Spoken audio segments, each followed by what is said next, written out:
Check 1, 2. Check 1, 2. Is everybody good? Okay. We'll let Commissioner Bayens here. Everybody's ready?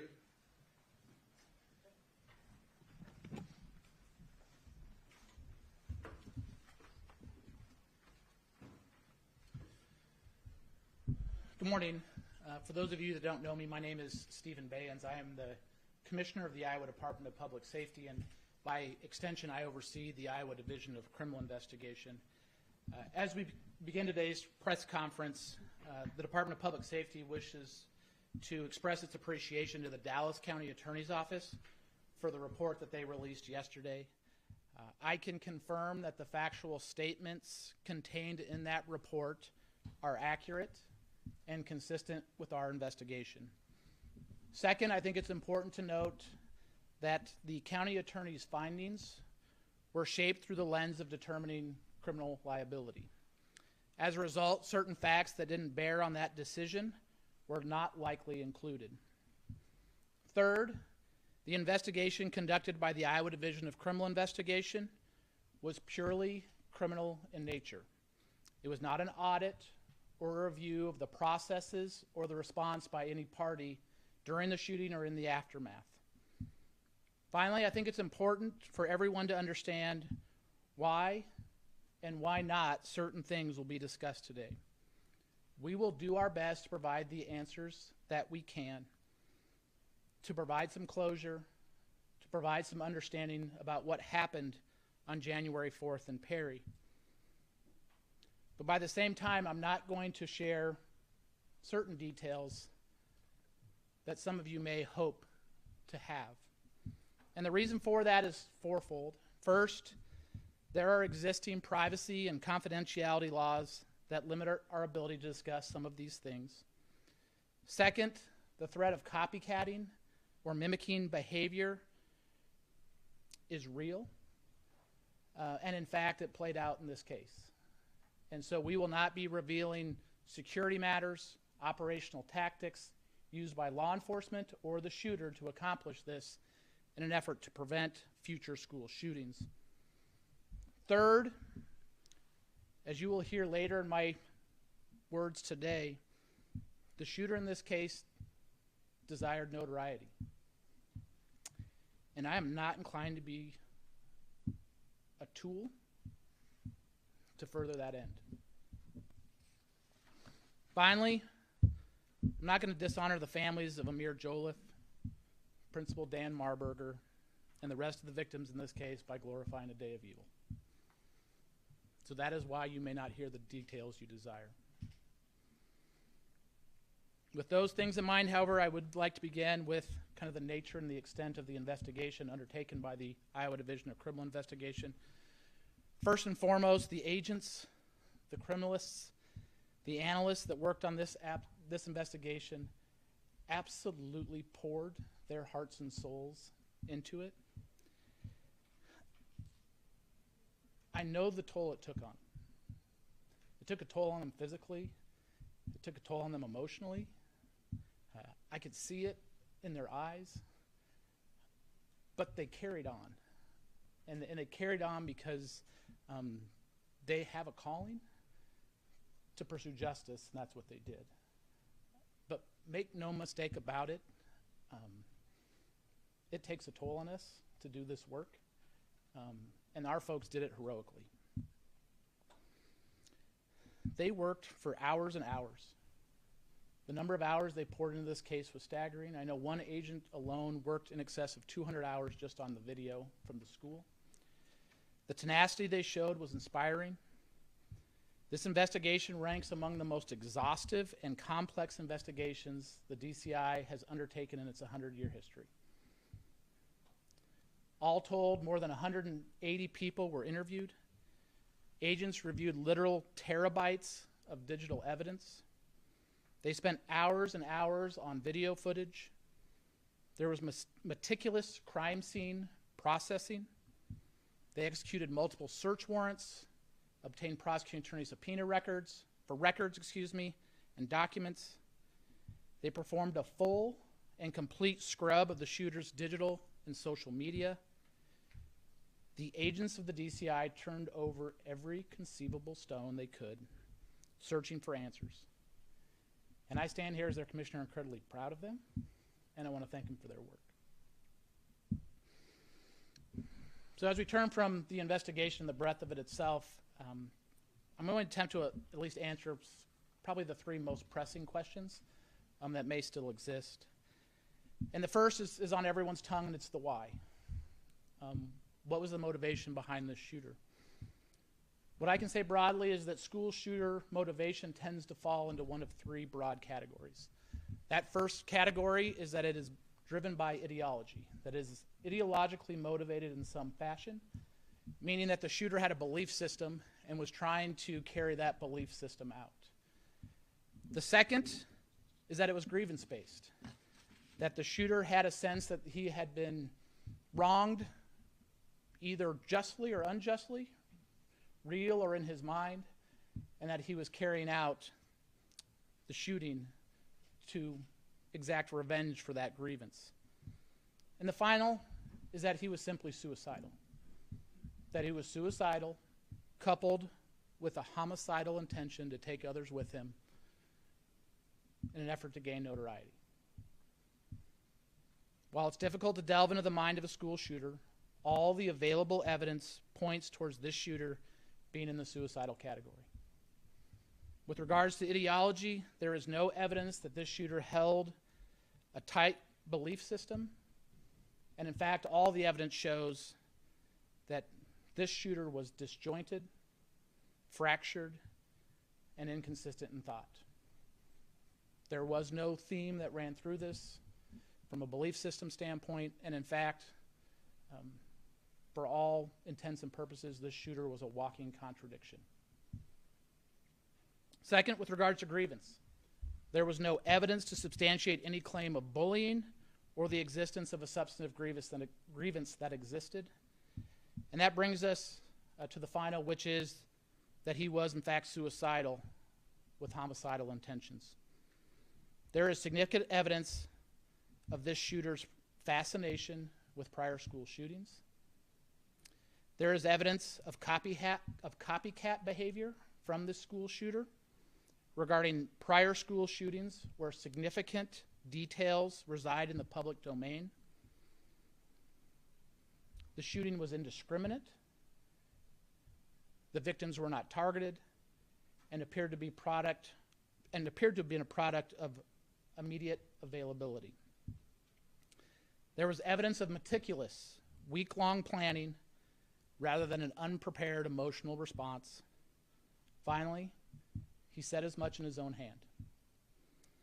We recovered write-ins from the shooter who indicated just that.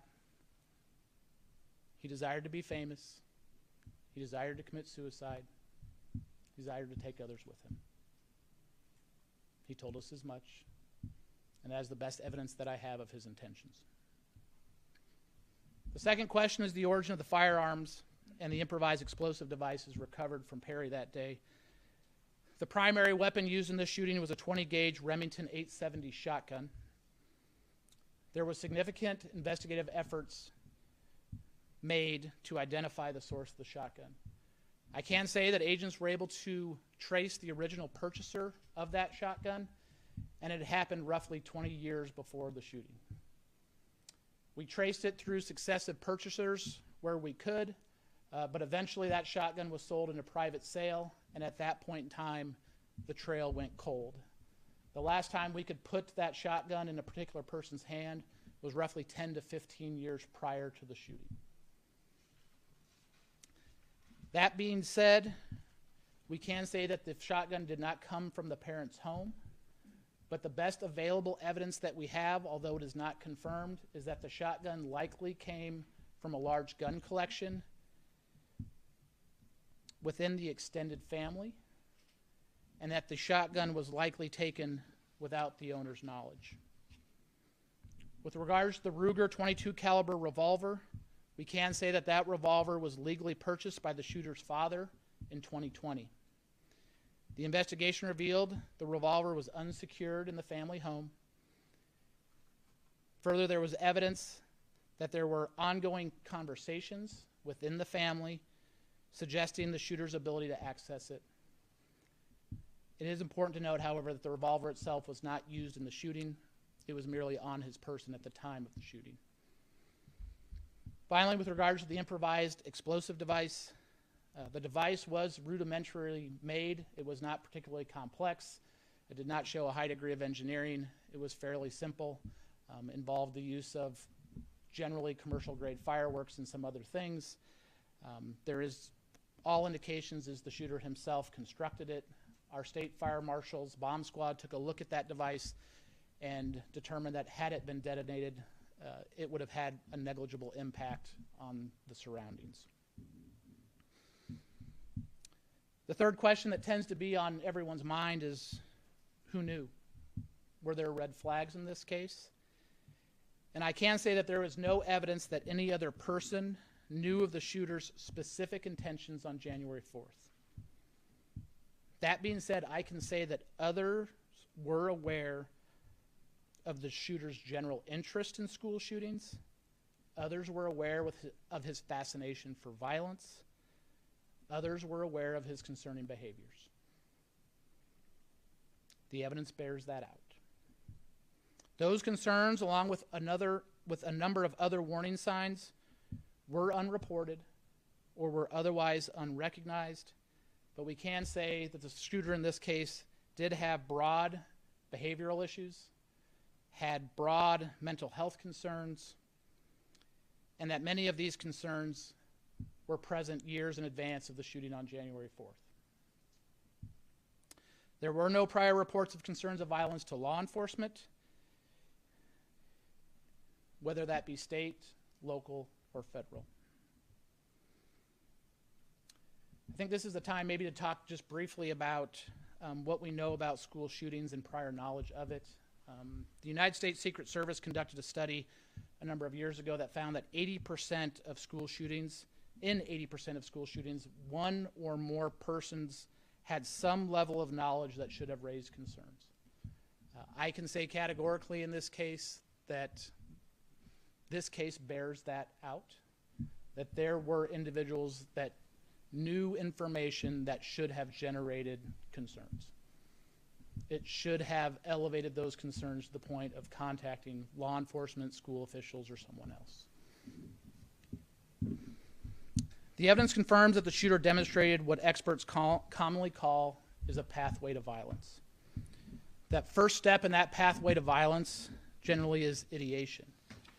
What ideation is recurring thoughts, fantasies, or an obsession with acts of violence or the use of violence. That is ideation. There is evidence in this case that the shooter had that ideation, that he was fascinated, that he was obsessed with violence, with prior school shootings, and that sort of ideation had presented a year or more in advance of January 4th. Second, on that step, that pathway to violence is planning. Planning is kind of that movement from a generalized thought process to kind of the who, what, where, and how of executing that fascination out. We can say that there is evidence that would show that there was a dramatic shift in this shooter's thinking from ideation to planning, and that shift in thinking occurred 6 or more weeks in advance of the shooting. The third step in that pathway is preparation, that there were concrete efforts to put that plan into action. That sort of preparation may include acquiring weapons or modifying weapons, practicing, desensitizing oneself to violence, or identifying potential barriers. Again, there was substantial evidence of preparation in this case, and that preparation occurred at least 1 month in advance of the shooting and continued up until the day of the shooting. And then the final step in that pathway to violence is implementation, and that is actually carrying it out. And clearly in this case, the shooter did carry it out. So those are the three kind of salient questions that we've heard time and again. A couple of other matters that I'd like to discuss with you in our short time is to talk about the response. I can tell you that the staff and students responded appropriately and heroically. They self-evacuated like they should, They found secure, locked locations like they should, and those that found those safe, secured, locked locations were safe. Those that self-evacuated were safe. They performed as they should and acted in their own self-interest as they should. The school staff was trained in active shooter response by the Dallas County Sheriff's Office and acted in conformance with that training. I'm going to call a couple of folks out from the Perry School staff in particular. Assistant Principal Brad Snogren is a hero. Assistant Principal Snogren was the one that activated the school safety radio within that first 10 seconds. I can tell you that he was actively avoiding gunfire and trying to make his way to the principal's office to hit the button, to turn that radio on, to give Dallas County Sheriff's Office notice. It was heroic, and it was intentional on his part. One of the other true heroes, obviously, that we all know is Principal Dan Marburger, and he was heroic as well. I can tell you that he saved lives that day. He called the shooter by name repeatedly. Dylan, don't do it. Dylan, stop. Dylan, let's talk. After being shot more than once. And in part, why that's important is it's not so much the empathy that Marburger showed towards the shooter, but every time he called that name out, the shooter heard his name, and he looked and turned towards the sound, and when he did that, it diverted his attention from who he was intending to shoot. And each time Principal Marburger called that name out and diverted that attention, it bought those students another 2 seconds, another 3 seconds, another 5 seconds. And when we're talking about school shootings, those sorts of seconds matter. And in this case, they did matter. And it made sure that those kids got out of that commons area, around the corner, and off to safety. He was an absolute hero.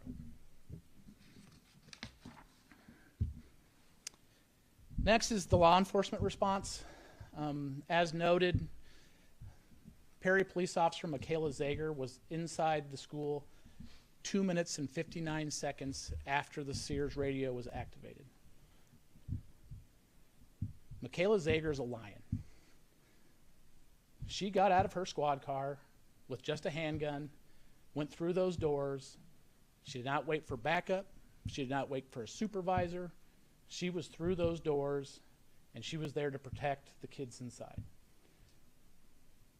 That is exactly what we expect our law enforcement officers to do, and the community of Perry should be extremely proud of Michaela Zager. She did not wait. She did not pause. She did not take account of her own safety. She went headlong in to try to find that threat and did exactly what she was supposed to do. The other part that I think really gave me pause in seeing the body cam footage of what happened inside Perry is once those officers were in, you could see it in their eyes. They were fierce protectors. They were going to protect those kids.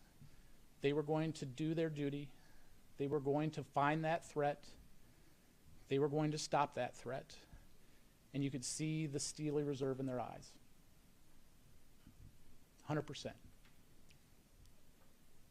And when they finally determined that that threat no longer existed and that the shooter took his own life, the switch in those officers was immediate. They went from fierce protector to caretaker in a snap of a finger. It was remarkable. It's remarkable to see folks that can go from a lion to a lamb, go from willing to take a life if they have to do everything in their power to preserve it. That is remarkable. I get a little choked up even playing that scene through my mind again here today. But we should be incredibly proud, of our police officers for their ability to do that and the compassion that they show in the midst of horrible circumstances.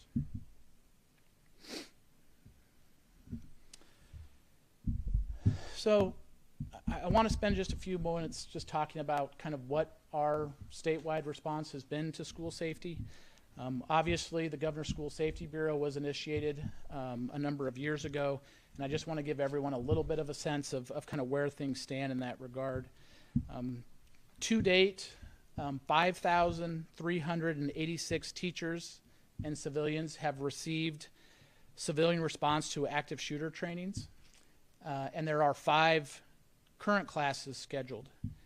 Additionally, 3,731 civilians and educators and first responders have received Stop the Bleed training on how to provide immediate first aid, with 7 additional classes scheduled in the near future.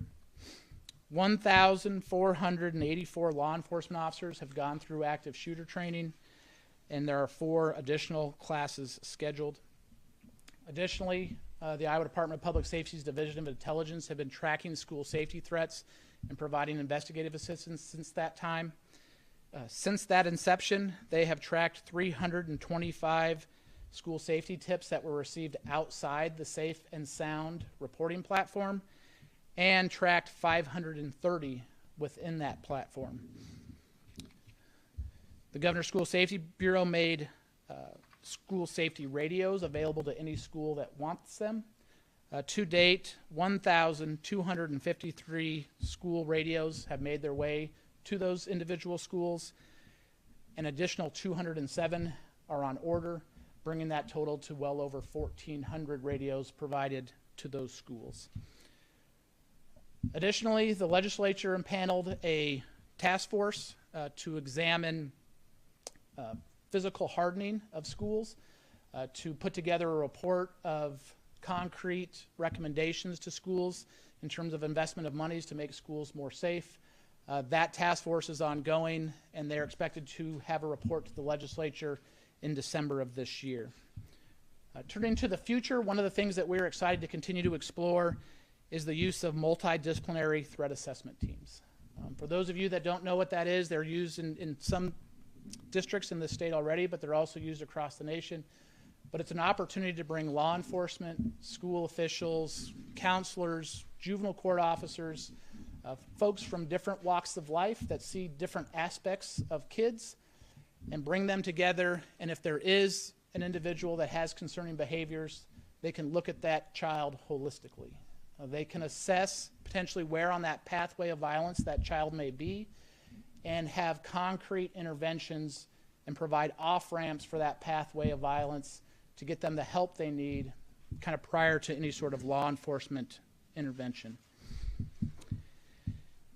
In closing, I just want to talk about just the pain that we feel for the families of Amir Joliffe, for Principal Dan Marburger, the 6 other victims in the Perry community. Our heart goes out to them. This is an unspeakable tragedy. I can say that I was inside Perry High School on January 4th, shortly after the shooting. I walked the halls of that school. I saw the carnage that that day produced. And I can tell you it left an indelible mark on my soul. And that is not something, as the commissioner, as a parent, as a dad, that I ever want to relive again.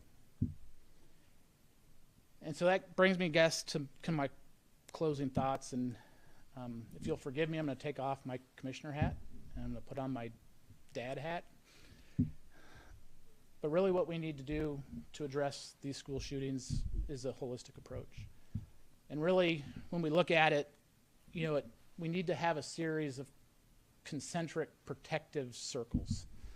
And what I mean by that, at the center of that circle, it has to be parents. They know their kids best. Parents need to be involved. Willful blindness is not a parenting strategy. You need to be engaged. You need to be in your kids' lives. You need to set duration and content moderation on their digital devices. You need to know who their friends are. You need to be nosy. You need to go through their room. They're your kids. You have the right to do so. Please do so. With that, if you ever get to a moment where you're looking at your teenage son or daughter and you can't see the bright smiling 4-year-old that used to play in the backyard, and you don't recognize the face across from you, there's a problem. You need to intervene. If you have a child in crisis, you need to protective measures. You need to secure firearms. You need to get firearms out of the home until that is resolved. You need to be a parent. And that next concentric circle of protection is friends, acquaintances, coworkers. When we experience, and investigators experience what's called leakage, which means that information got out somewhere, like ideation, it usually happens at that level. It happens among friends, it happens among coworkers, it happens among acquaintances, and we can say that in this case, that leakage occurred. This shooter told friends about his fascination for violence. This shooter told people online about his fascination with school shootings. That leakage occurred, and we need to get to a place where we are comfortable reporting those concerns. We have been conditioned a little bit to be polite, I think, at times, not wanting to offend, not wanting to be a snitch, whatever you want to term it, but we have been conditioned not to share those concerns. If I have one thing to implore you is share those concerns. Share it with the teacher. Share it with law enforcement. Share it through the Safe and Sound app. Because I can tell you, as a member of law enforcement, I am okay with apologizing for a misunderstanding. What I am not okay with is standing in front of a mom who just lost their son or daughter to school violence. I will apologize all day long for a misunderstanding. I don't want to be in that position again of having to stand across from a parent because someone was too polite to say something. That next concentric circle is our institutions, our schools, our houses of worship, our places of employment. And I completely understand the educational mission. We need to invest in our kids. We don't want any kid to fall through the crack. We want to provide resource after resource to make those kids successful and well-adjusted and good and well-educated. But we also have to be mindful when there is a child in crisis, they present a risk. And we have to be willing to evaluate the risk that that individual child poses to the rest of that community. And we have to ask those hard questions. We have to engage those threat assessment teams. And the desire is to address those behaviors early, find something less than a law enforcement intervention, get them counseling, get them whatever else they need, and divert them away and off of that path from violence. And that final concentric circle is law enforcement. But I need to be realistic. If we get to the point where we're at that concentric circle, we are far down that pathway to violence. Law enforcement will show up. We will do what we need to do. But by the time it makes it to us, if we don't hear about it in advance, the margin to prevent these things is extremely thin. So we will continue to do our job. But by the same token, it has to be a holistic effort. So with that, I am willing to take some questions with the caveat and the reminder of where I started, which is there are certain things that I will not talk about, and I will remind you of the reasons why. Just going back real quick on the weapons, will anybody be held liable for the weapons that were used in the shooting? Our role was to investigate the facts and circumstances. We presented that complete investigative report to the Dallas County Attorney's Office. That is their providence and their decisions to make, and so I can't comment on that liability because it's outside our area of responsibility. Awesome. I also have another one. A victim's mother told me that law enforcement DCI agents had told her while her son was in the hospital that there may have been another person involved in the shooting, and gave her names. Is that true? And how can you reassure her that Bill and Butler acted alone? She is incorrect. And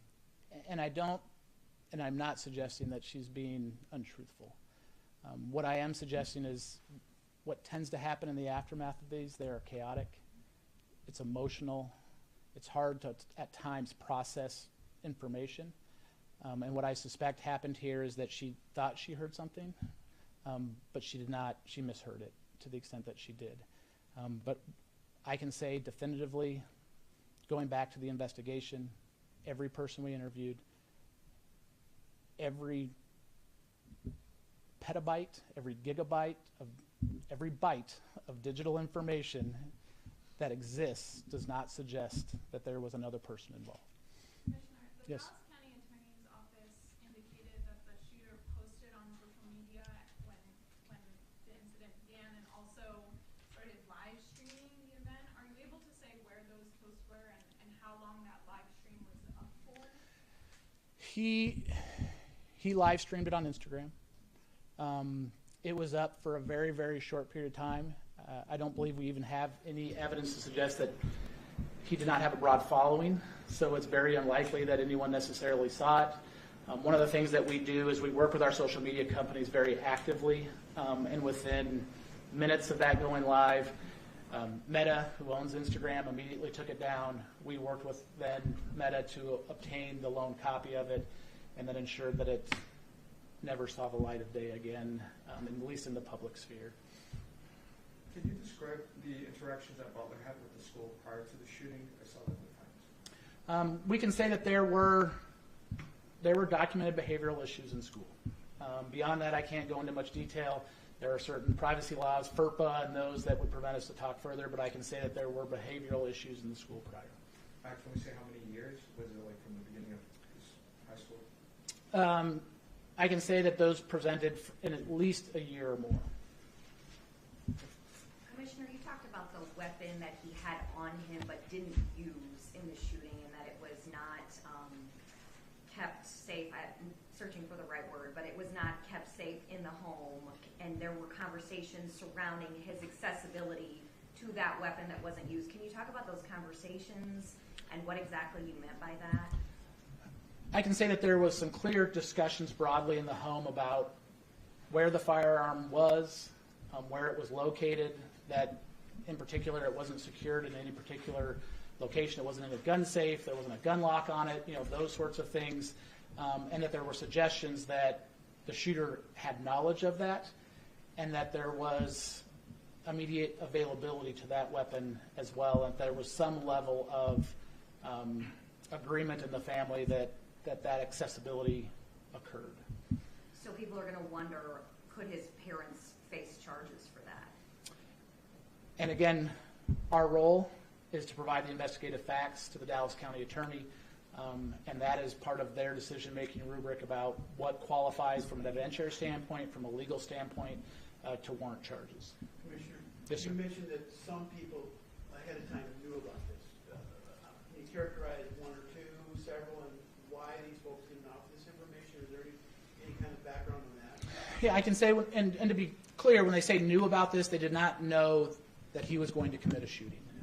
What they knew was about his fascination for violence. What they knew is he had stated interest in prior school shootings. We can say that some of those conversations happened online in the sense of chat rooms and those sorts of things. We were able to use some of our federal partners to make interviews and contact with those individuals that were in those chat rooms in other states. The common reoccurring theme was, in retrospect, in hindsight, I should have said something. At the time, it was an interest in true crime, those sorts of things. There was also some personal interactions here, within the Perry community, and much kind of the same. There was discussions about fascination and violence, school shootings, but again, kind of going back to, we just never thought he'd act upon it. Sort of in the realm, leading up to this morning, did you wrestle with whether sharing maybe some more specific findings from your investigators could produce a light bulb moment for educators and families? Like, oh, that is a certain kind of thing that I've heard from this person. Or is it pretty clear the balance of tensions here? Yeah, and I think that was the design today, was to try to provide those clues. So there's a parent, there's a teacher, there's someone there going, okay, what has changed in my child's behavior, or what am I seeing in this child that's different? You know, if we're suddenly seeing behavioral outbursts, if you're seeing, a stark change in potentially how they dress, if you're seeing kind of those outbursts, if you're seeing kind of this fractured thought processes and ideology, you need to make yourself aware of those things and report them. Do Butler's parents say that he had outbursts? All of those concerning behaviors we previously mentioned, all the evidence suggests the parents were aware of those as well. This is a really high-profile case, of course, but on a day-to-day basis in DCI, are you able to run into that kind of dead-end tracing weapons? It happens with a fair degree of frequency because there is a point in time where if you transfer a weapon between private parties, then the ATF does not necessarily trace that pathway. So that does happen on occasion. We traced it every time it made its way through a federal firearms licensee. But once it was sold or gifted to someone in a private sale or private gift, then that trail runs cold. Last question? Can you speak to the increase we've seen in reported threats to schools in general and how you're weighing these kinds of expressions of, well, yes, of course, if you have concerns, I'd rather apologize for a misunderstanding, but of course there are plenty of empty threats as well. There is. It has been incredibly challenging. I talked about kind of that emotional and physical toll on the investigators. Well, our school safety folks have felt that as well here in the last couple of months. We went through about a 2 or 3 week stretch where we were averaging 5 a day. And the best way I can kind of liken it is at times it feels like if you have a pile of tinder and you have 100 people running with matches towards it, and you're trying to figure out which one is serious and which one is just pretending. But you got to try to blow all of them out. That's incredibly challenging. It's really hard. But you have to run every single one of them to ground. And yes, the vast, vast majority of these were hoaxes, cries for help. Very, very few would suggest that they were actually on that pathway of violence. But I can tell you, within this school year alone, there have been a handful that were on that pathway. And that the Safe and Sound app, other reporting, allowed law enforcement to become involved and start trying to find those off-ramps to that pathway to violence. Commissioner, one more question. Yeah. On that note, what knowledge, if any, did law enforcement learn from this Perry situation that they will carry with them moving forward?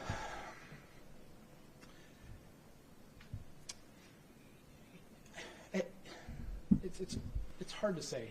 I think we learned a lot just from the standpoint of it kind of translated to kind of head knowledge to heart knowledge. We knew kind of what school shooters, how they present. We knew the research behind them, but we never experienced it.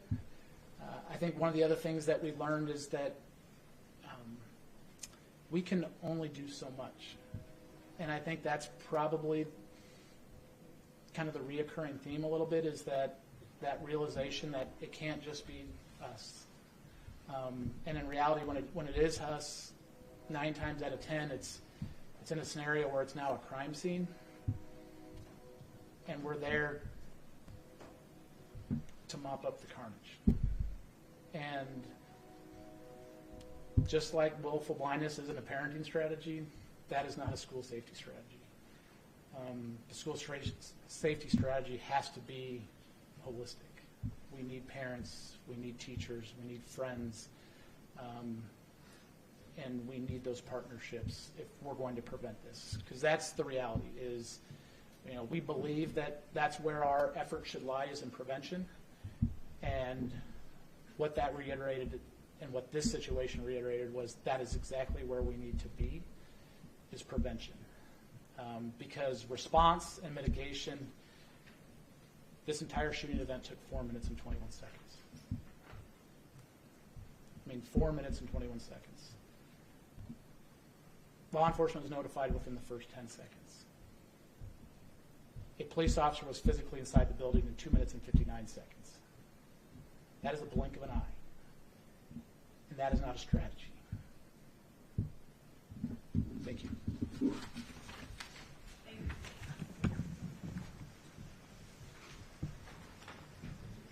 If I could get all the media folks that were here, could you please write your name and agency for me on this, if you would, please?